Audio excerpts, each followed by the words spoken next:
Hi, this is Lynette from HomeTowne TV here at 70 South Gallery in Morristown, New Jersey. We're here to check out the hidden art of Vivian Maier, as well as speak to the director, Ira L, to discuss how her art has made an impact in the world of photography. Born February 1st, 1926, American-born artist Vivian Maier's lengthy street and self-portrait collections were hidden from the eyes of the world until 2007.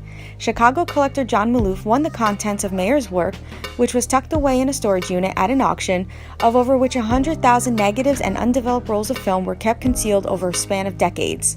We spoke to gallery director Ira L about the 22 pieces of Maier's work on exhibit. What do we know about Vivian Maier? She seems like such a secretive individual, very mysterious. Is there any background information that we know about her? Sure. She was born in New York City, and then she actually traveled back to France, where some of her family was from. And from the ages of about 6 to 12, she lived in France. And it's there where she really started taking pictures, and then came back to the United States in around the late 50s, purchased her first Rolleiflex camera. And that's really when her photography started taking off. She was a nanny working for different homes and families, and she would photograph any opportunity she had.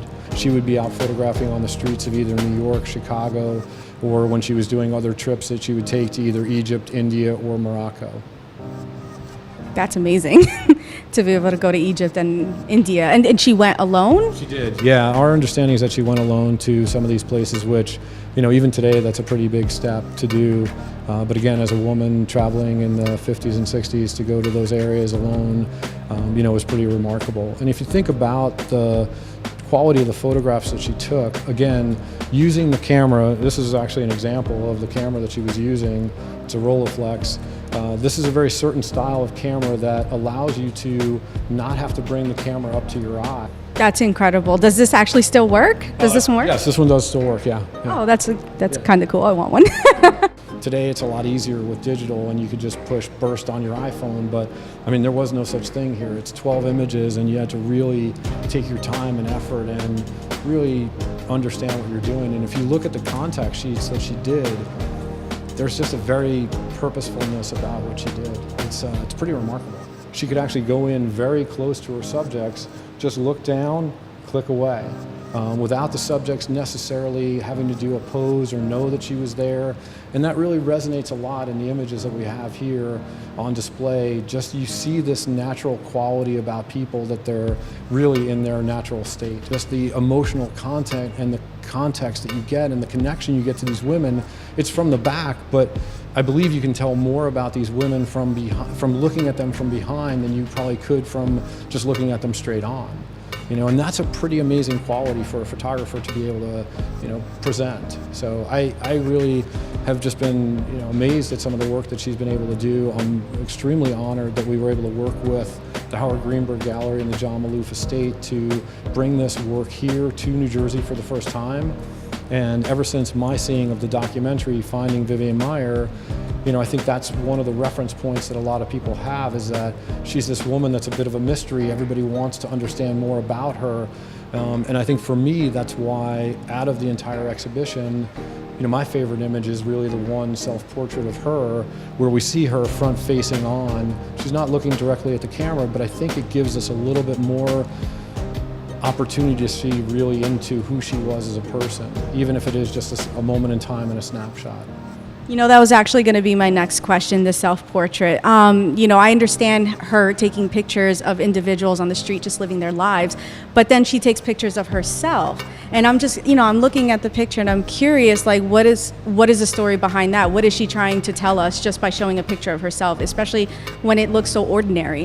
Sure, yeah. I mean, I think it's really pretty remarkable, the body of work that she did just in general, which is, at the lowest count, you know, John Maloof and the others that are working to uncover her archive have uncovered over 100,000 negatives. And again, those span both the street photography and then also self-portraits. A lot of what she did was self-portraits. So you have to really take a moment and try to understand, why did this woman want to take so many pictures of herself?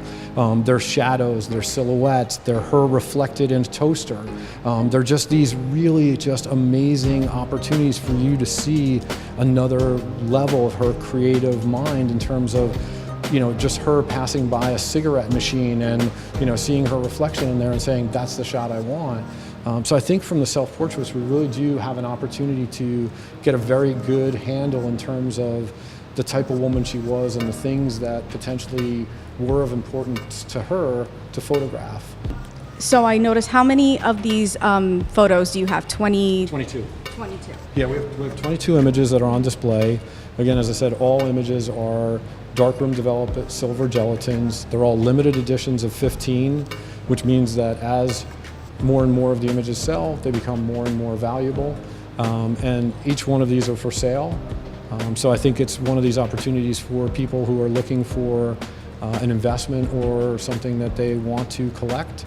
This is an extremely great opportunity to own an incredible piece of art by a phenomenal artist. And as well, just having that story, I think that's the other compelling thing, is that people want to understand her. I think because there's this mystery around her, it really helps the artwork in terms of its desire for people to want to own it, collect it, and admire it. So the exhibit's running till the end of August. We will be hosting and doing a number of other activities throughout the time frame. So one of those is we're actually doing a screening of the Finding Vivian Maier movie here at the gallery. We're also going to be doing a number of other discussions with art historians about Vivian's place in the world of photography, because I think it's important to place her work. She's being, kind of acclaimed as one of the top 20 top photographers of the 20th century. So it's important for us to really understand where art historians place her. So we'll be doing a number of different activities throughout that time frame. That's fantastic. Well, I wish you all the best. And thank you so much for inviting us here and allowing us to check the art, No, thank you. It's fascinating. Thank you, folks, and we're so excited to be the first gallery in New Jersey to feature her work. Come on down. Why Vivian chose to not publicize her work, we may never know. But one thing is for certain, the impact of her work in the world of photography has been solidified and cemented. Her work displayed the basic and elemental emphasis of life in its simplicity with heavy emotion. Vivian Maier's 22 pieces is currently being exhibited at 70 South Gallery and 70 South Street, Morristown, New Jersey. So be sure to stop on by.